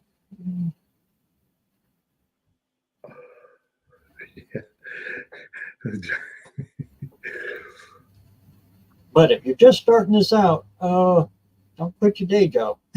Oh, yeah. Even after you do make it, yeah, you get paid in nickels. But, it's a few nickels you didn't have before. So exactly. I think I made $200 since April. So it's just, but it's like you said, it's $200 I didn't have before. When I set my goal for monetization, I did it for the requirements for monetization. Not for the money. I did it for the requirements, to have that many watch hours, to have that many subscribers. That was my goal, that it set the bar for me.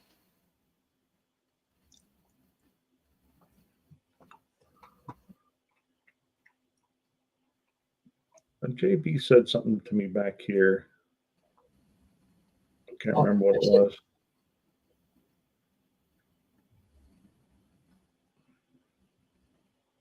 Sweet, Buff. I look forward to those. I haven't watched your channel a little bit. Did you get everything moved over into? I know you had to move your operation. I hope everything went good.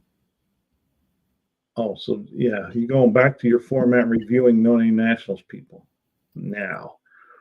Well, yeah, I guess. We'll check into it. I'll go live again next week as long as I'm not working, and I'm going to try to schedule work around it. And the whole community of Sikeston and Minor, Missouri, just great people.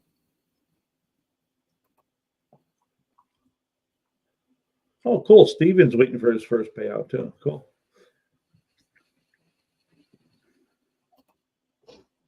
Exactly right, Buck.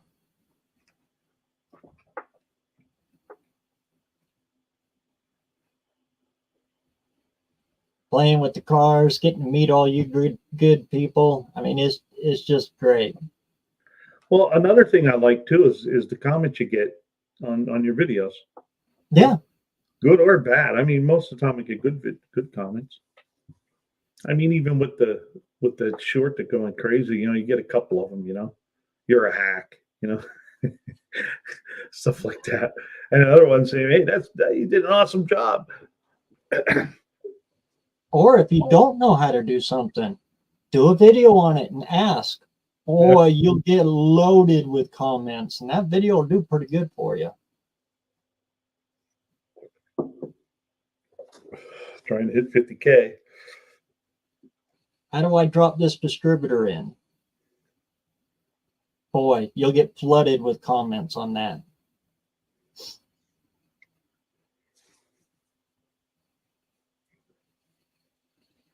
And every comment pushes your video. So the more comments you can get, the more it shows YouTube that video is, you know, being interactive and it's working. That just drives it up and up and up. So they push it out there for more people to see. And Right, because every comment you reply to is another check or another comment. You know, like if you have one comment and you reply to it, now it's two comments. And if they comment again, it's three, and then you comment back, now it's four. So it just keeps building. that's why you don't worry too much about the trolls. The internet's a weird place. You're going to get a lot of trolls, but a comment is a comment. Yeah. Oh, does nothing special. Buck and A. Happy New Year.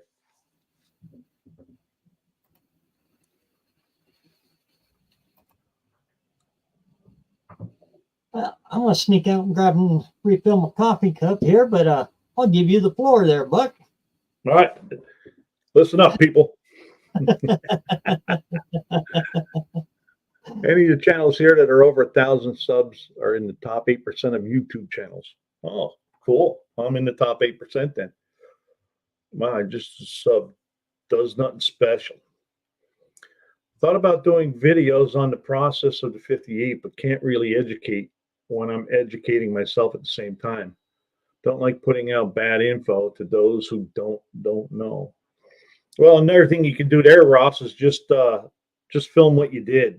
You don't have to do an educational video. You can just do a show what I did video. I've done a lot of those. A lot of people like to see what you did. You don't have to show the process. You know, you could say, well, you could show the beginning and say, all right, this is where I'm going to put the alternator, right? And then do all your stuff and then come back and say, well, this is what I did to put the alternater on here. I would use this bracket here and that bracket there. And then, you know, you could do videos like that instead of doing the whole how-to video.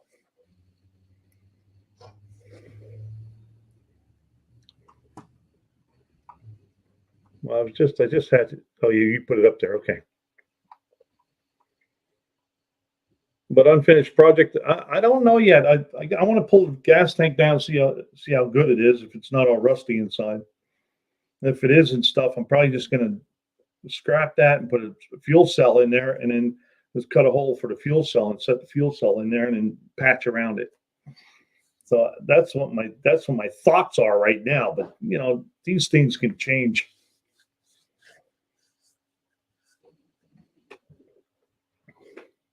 Seven subs, huh? Okay, you're on the way. Rick's Old Car Garage. I do it for fun, and I think I have 7 subs. And it's just a lot of fun. If you keep it as fun, it is a lot of fun. Yo, he's got an Edsel. 60. He's got 10 subs. 61. Yeah, I I think don't that's know. one of these days. I want to put my glasses in here on the desk. Well, I just got these, and then I went back to the bifocal now. So now I got to use the bifocal. So what's Buck is cheap, so he'll patch it. He bought a cow panel. Yeah, I did buy a cow panel. That cow panel is like almost $400, but um, it just saved a whole lot of piecing and patching because I had a whole lot of rust on the window channel across there. Yeah, Ross, and Colleen's got some dang good advice here, and there's a little secret part to that. YouTube is full of experts, and a lot of experts that don't know anything. Yeah. So if you take the approach of watch me learn this, oh man, that is the golden ticket right there. Because your competition in that drops way down. Everybody wants to be an expert, but experts like to watch people learning it. Cool. Hey, Max, thanks so much, Max. I'll have to take another ride out to Western Pennsylvania. I was probably going to go out there anyway in May, but might end up there sooner. The good old Y block. I love the Y block, but they're finicky. Hey, Terry Grover, Happy New Year there, Terry. Thanks, Colleen. I'm moving up. I'm pulling the fire. The fire hazard fuel tank out from behind the sink. Sweet. I can't wait to see that 65 going. Edsel, Studebaker, Chevy, and classic car. I've never talked bad about the sharpest guy on YouTube. And that was pretty good fun.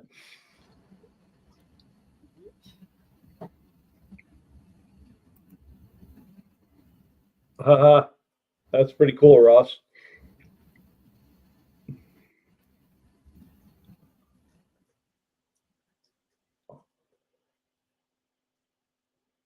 But I guess since I do line haul, I'm off the part-time YouTuber.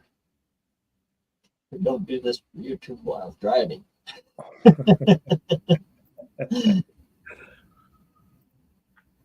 I'd rather learn from an amateur than an expert. Amateurs built the Ark and experts built the Titanic. That's exactly right. The only thing those educated engineers got right about the Titanic is, every sink, bathtub, and both swimming pools are still full of water. Oh. And that's a fact.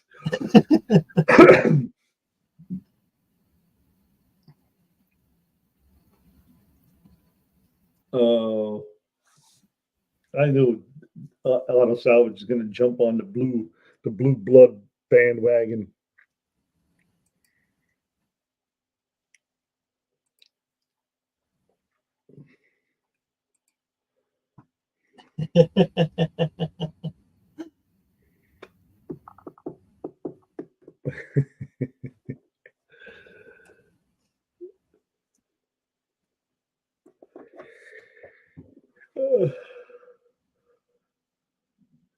Yeah.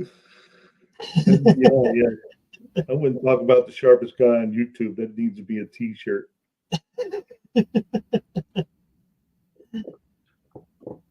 The last time somebody said that, Buff made a T-shirt with the tappy tap.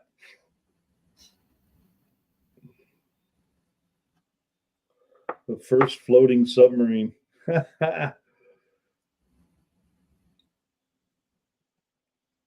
I thought it was a guy in Alabama that invented the first submarine.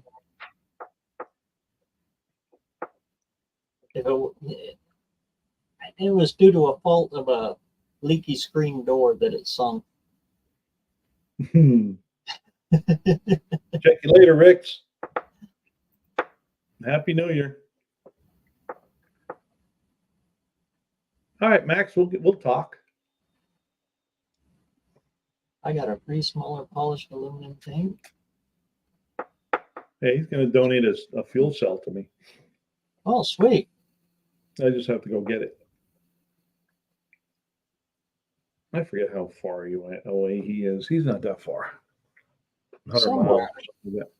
I think we still have them. We got a couple of spun aluminum ones up in the top of the shop, but we haven't used them in anything because you can't put a gauge in them. You got to do the stick.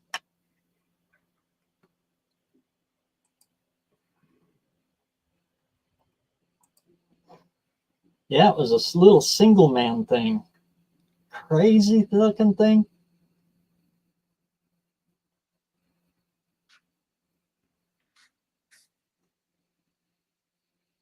And it had a harpoon on it with an explosive charge, and they'd go up and they'd ram the blockade ships with it and then backpedal away from it before it exploded.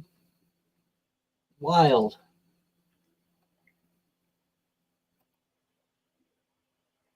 I didn't think he was that far away. 180 miles.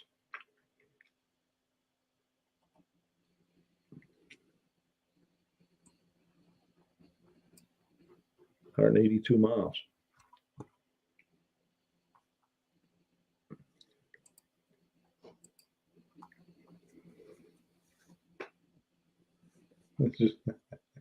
He's just joking about the Titanic being a sub. We weren't.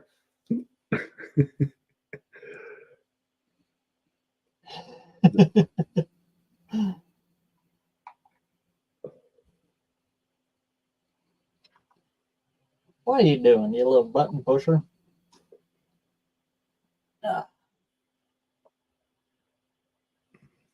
Inspector Eddie back at it.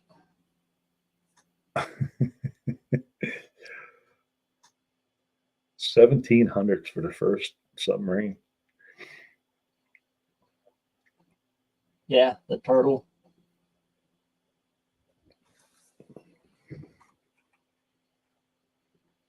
I gotta look that up now.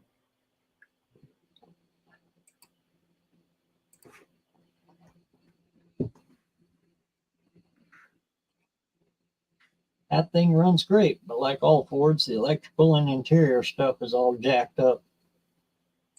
On that year, probably the dash is all cracked up and misshaped from the heat and everything. Yeah, I don't know what it was about that year of Fords, but good Lord. I think they built their molded their plastic out of butter.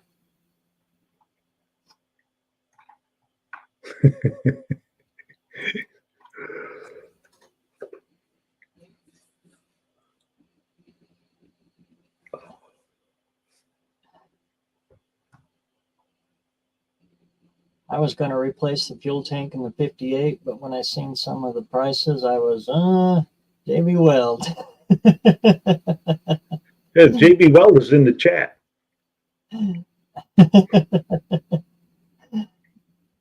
I got a video series on bringing a tank back to life. I did it in that 68 Mercury. But I'll tell you what, if you do that, be prepared. It's quite an involved process.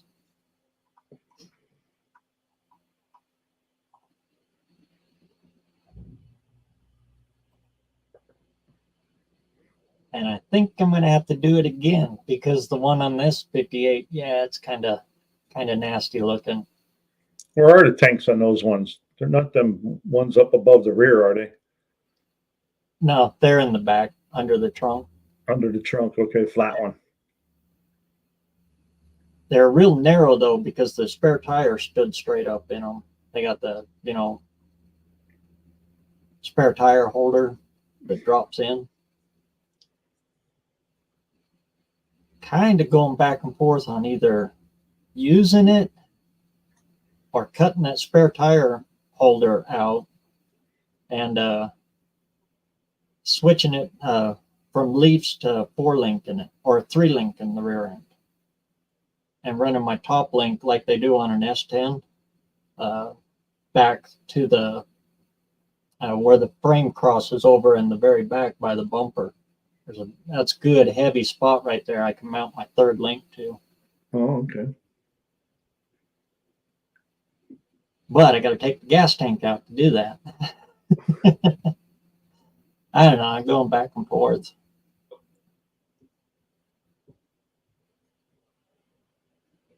Probably for this year, I'm just going to leave the leaves alone, just leave it be and stick the tank in it and drive the son of a gun. I got too much other fish on this 458 to fry.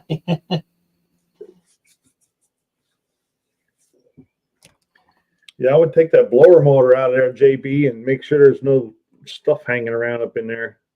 If that heat, the electrical plug's burned up, probably has to do with the blower motor. And he's not painting the car. Biggest hurdle is the electrical plug to the heat, and the air is burnt up. Oh, Lord.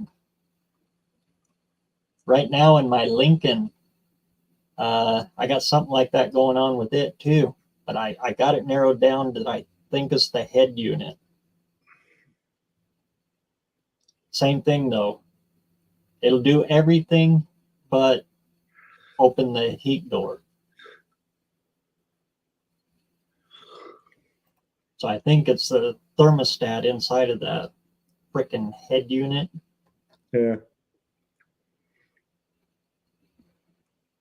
Yeah, they get corroded and stuff, and then they'll draw more amperage because of the having to go through the corrosion.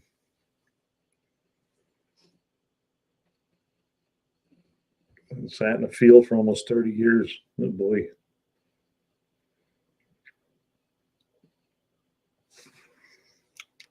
That's definitely a battle.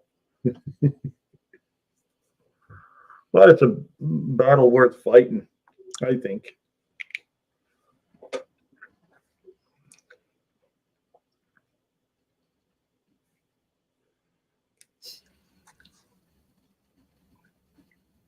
They're good little cars. Good heavens, they're light. And Functional Histories just had a premiere on Linda. I just missed that. That's over by now. I'll go over and check it on the rewatch. Yeah, I'll definitely do a rewatch.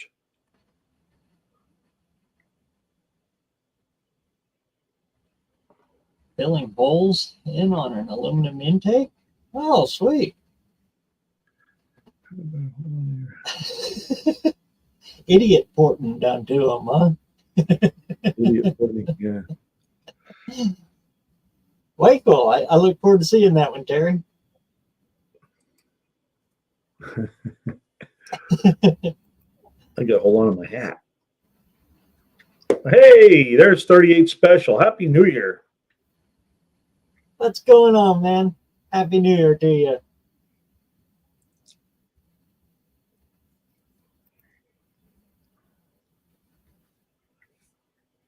Well, BareRose, I'm going to jump out here. I'm going to go get something to eat. Okay. Imagine you're not going to be on much longer anyway. I figured I'd go for about another 6 minutes or so. Oh, is that it? Okay. Yeah.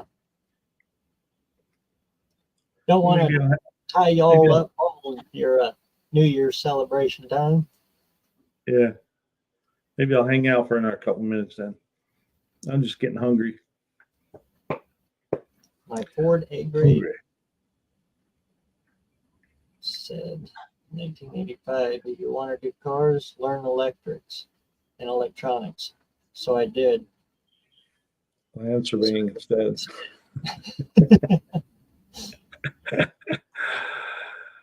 Yeah, back in the beginning, you had to be a mechanic to work on a car. Then the 60s came around, you had to be a plumber to work on a car. Then the 80s came along, you had to be an electrician to work on a car. Now you got to be a computer technician. You got to be mechanics anymore. It's called a technician. Yeah, you got to be a controls expert now.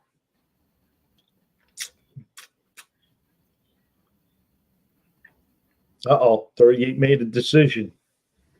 He's not going to let us know, though. Uh-oh. That could be anything with that lad.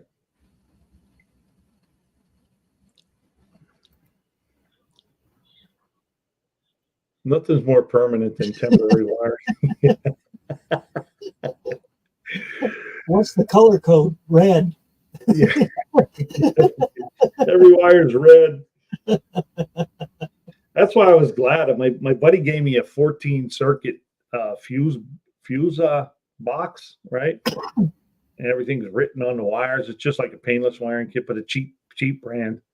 But they're all different colored wires. I'm like, man, thank God, because some of the circuits I'm not using, I can use them different colored wires. And it's nice on a fuse box to have it written right on the fuse box, right next to the fuse, what it is. Right. Well, this has a cover that goes over. It's only a little. It's only about this big, right? But, and then I'll make stickers and put them over what ignition and nothing worse than being upside down inside of a car, looking at the diagram, looking at the diagram, counting down. Right. Well, I made myself a little plate on the passenger side firewall, so I just have to. I can just look right under. It's not, it's easy accessible right behind the glove box because all the heater stuff and all's gone out of there. So there was a nice flat spot there, and I put it low enough that I don't have to look up in there. I could just look straight in once I get on my knees.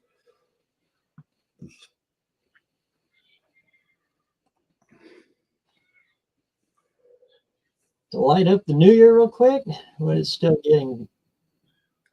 I think he's got a little bit of no problem.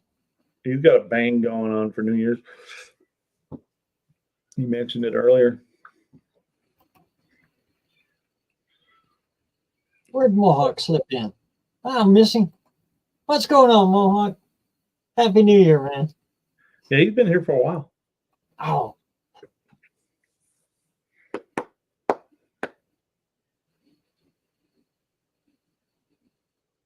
Yeah, on that Volkswagen, Dad built his own wiring harness for it. So it's got one fuse box as accessory, one fuse box is ignition and yeah, it's got two of them. Right. But he color coded them all right, but you got to look at the piece of paper that's inside the jockey box. Well, there is no jockey box on that one. You got to go find it. Yeah. And then you got to, bucket will be deja vu. I've seen that before. Get it? On the other ones, though, I talked him into getting the Speedway 24 circuit wiring kit. Yeah. And the reason I suggest the 24 circuit or 22 circuit over the smaller one is because the 22 comes with everything you need and more of what you need. All of the connectors, all the ends, all the switches, everything. Oh, yeah, all of that stuff. Yeah. All of the other ones, they just come with the wiring fuse box and a little bit of wire, and that's it.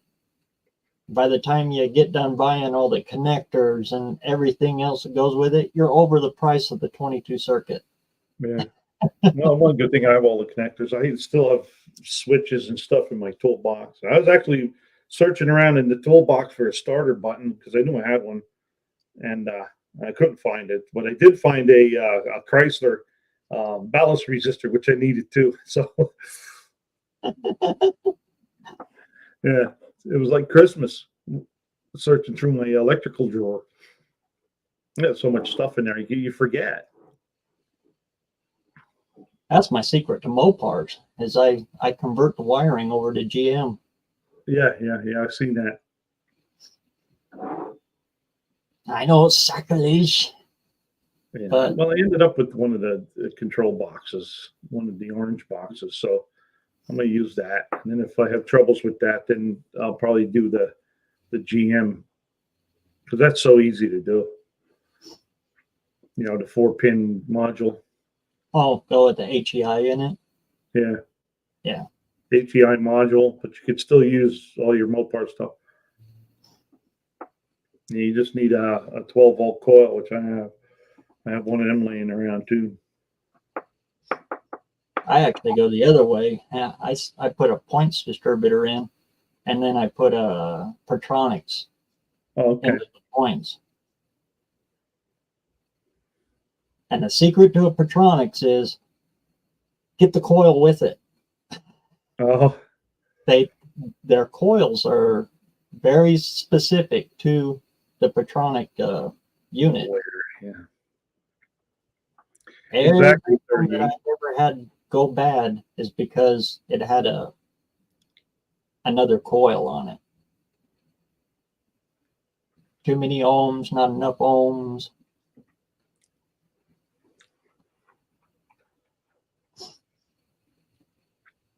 The Dawn. Hey, Happy New Year, Dawn.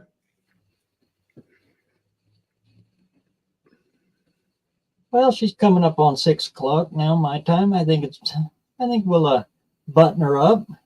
Button her up. Coming in, Buck. It's great to see you again. Hey, you too, man. I had to jump in. I usually don't have time on a Sunday. A lot of times I work Sunday nights. So I thought, man, I got to get in there before the year's up. Start the new year off right. Yeah. I want to wish everybody in the chat a happy new year, and I'll see you next year. And Barrow, same to you, man. We'll see you, and be talking to you soon. No problem. Have a great night. See everybody. Bye. Happy New Year, brother. Everybody, thanks for coming out. Everybody in the chat. Ross, our new guy that just come out there, go check him out. Go check out his channel and go see what he's doing with that little 58. That's pretty doggone cool. Everybody, hope you have a good and safe New Year's. Hope the dogs don't bite. Johnny C, I know you just squoze in there in the last there. Happy New Year, brother. Good to see you.